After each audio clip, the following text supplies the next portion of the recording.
Pasangan selebritis Sule dan Natalie Holzer telah sepakat untuk bercerai. Keputusan ini diambil setelah proses mediasi yang dilakukan keduanya di Pengadilan Agama Cikarang selama hampir 2 jam gagal. Dari hasil mediasi tersebut, telah dipastikan pula hak asuh anak yaitu Atzam akan jatuh ke tangan Natalie Holzer. Hal ini juga sesuai dengan ketentuan undang-undang yang berlaku yaitu anak yang belum berusia 14 tahun akan diasuh oleh ibu kandungnya.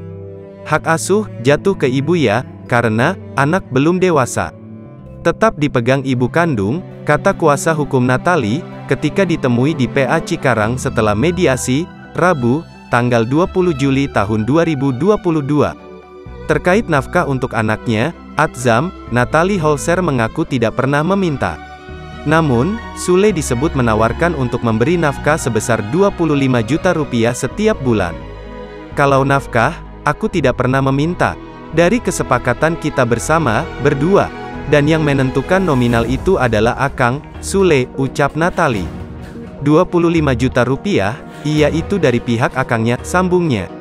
Sebagai informasi, Natalie Holzer dan Sule menikah sejak bulan November tahun 2020 dan telah dikaruniai 1 anak. Sayangnya, pada tanggal 3 Juli tahun 2022, Natalie Holzer menggugat cerai Sule ke Pengadilan Agama Cikarang.